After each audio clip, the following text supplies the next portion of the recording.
Good morning guys, कसे आहात तुम्ही सगळे? बरे ना? सकाळचे 4:30 वाजलेत आणि मी व्हिडिओ बनवतोय लाज नसल्यानं. मला तो बनवावा लागतोय कारण कारण आज आमच्या देवीची यात्रा आहे, त्याच्यासाठी मी आलेलो. आणि सकाळची थंडी एवढी आहे की अंगावर 4-5 चादरी घेऊन टी शर्ट घातलेत, कान टोपी पॅन्ट वगैरे घालून सॉक्स. आता रेडी होऊन मी निघणार आहे आणि फायनली रेडी झालो. आता मी निघतोय देवाला. माझे मम्मी पप्पा आणि काका काकी देवाची पूजा करणार, काय बोलतात त्याला, दही दुधाने आंघोळ घालणार वगैरे ते करणार आहे. तिथे जातोय. मी काकांसोबत निघालो आणि घराच्या बाजूला म्हणजे थोडस लांब आहे भैरवनाथाचं मंदिर आहे, तर तिथे जातो आता. कारण पहिल्या त्या देवाला पूजा करायची असते. मंदिर खूप मोठं आणि देखणं आहे, कारण त्याची कलाकृती वगैरे छान केलेली, म्हणजे बांधकाम वगैरे अतिशय सुंदर आहे. त्या मंदिराचा गाभा पण खूप मोठा आहे, जेणेकरून आपण एकटा माणूस जरी ओरडला ना तरी आवाज होतो. आणि या मंदिरातले देव तर एकच, कारण त्यांचं जे कोरीव काम केलेलं आहे अतिशय बारकाईने कोरीव काम केलं आणि अतिशय सुंदर काम केलेलं आहे. तर सगळ्यांनी पाया वगैरे पडलं, पूजा वगैरे केली. नंतर मी परत गाभाऱ्याच्या बाहेर आलो आणि उंबरा बघतो. तो उंबऱ्यावर एक राक्षस. या राक्षस उंबऱ्यावरच का असतो याची स्टोरी बऱ्याच जणांना माहीत नसावी, कारण बोलतात ना की बऱ्याच देवांनी राक्षसांना मारून पायाखाली हे केलेलं, म्हणून म्हणजे राक्षसांची जागा आपल्या पायाखाली असते, म्हणून आपण उंबऱ्याला ठेच मारून जातो किंवा काय असतं. अशा बऱ्याच स्टोरीज आहेत. पाया वगैरे पडल्याच्या नंतर गाभाऱ्याला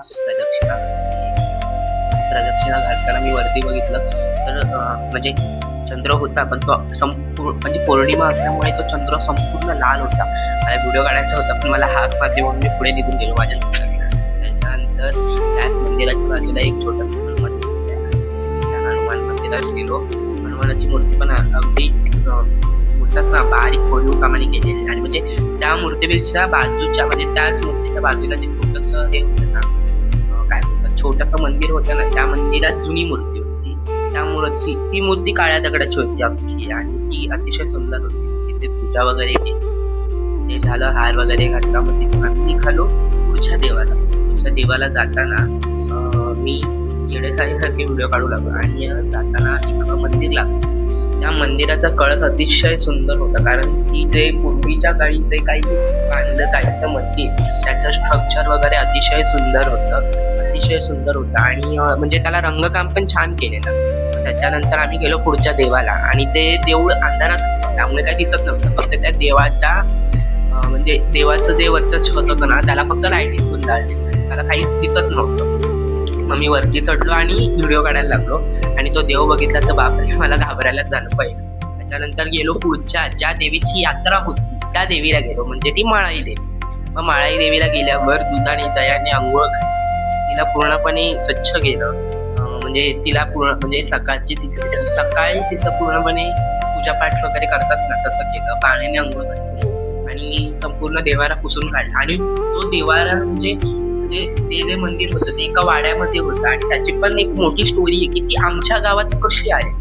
तर मी पुढील व्हिडिओमध्ये ती पोस्ट करेनच, त्याचाही व्हिडिओ माझ्याकडे आहे. म्हणजे ह्या देवीची अख्खी स्टोरी मी जे जुनी माणसं आहेत किंवा ज्यांना माहिती असतं त्यांच्याकडून ही स्टोरी काढून घेतलेली आहे. मग ती आमच्या गावात कशी आली देवी, म्हणजे आमची जे चांगली गाव आहे त्या गावात ही देवी कशी काय आली, तिथे कशी काय ती स्थापन झाली, म्हणजे तिचं मंदिर तिथे कसं काय झालं, याची सगळी स्टोरी मी काढलेली आहे. तर ती पुढच्या व्हिडिओमध्ये मी तुम्हाला सांगेन.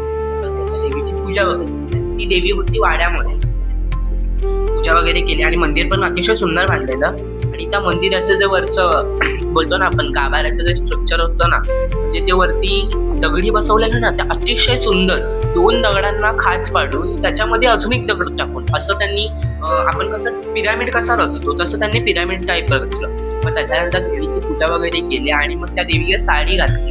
त्याच्यानंतर तिचा मळवट वगैरे भरला, तिला काय बोलतात ओटी वगैरे भरली, नारळ वगैरे दिला, आणि मस्तपैकी पूजा करून तिला चांगलं तयार केलं. आणि देवी अतिशय सुंदर दिसत होती. मग मी त्या गाभाऱ्यामध्ये व्हिडिओ काढला, कारण ती देवी दिसू दे पूर्णपणे दिसण्यासाठी मी व्हिडिओ काढला. आणि अतिशय सुंदर देवी दिसत होती, कारण तिला नटवलंच कसं बाप रे. तिची यात्रा होती म्हणून त्या मंदिराच्या आजूबाजूने मांडव घातलेला, कारण गावच्या साईडला म्हणजे आपण मुंबईत असलो तरी आपल्या इथे मांडवच घालतात. ते मांडव घातलेला जसं लग्नात घालतात ना तसं इथे मांडव घातलेला आणि अतिशय सुंदर. तर आजचा एवढा सगळा पराक्रम करून झाल्याच्या नंतर आम्ही घरी निघालो. मंदिराच्या थंडी वगैरे वाजली अरे खूपच थंडी वाजत होती, सकाळचे 9 वाजले असले तरी. मग फायनली आम्ही आता घरी जायला निघालो आणि मळईला जातानाचा पुढचा व्हिडिओ मी नक्की पोस्ट करेन, तर हा व्हिडिओ बघा आणि फॉलो करा.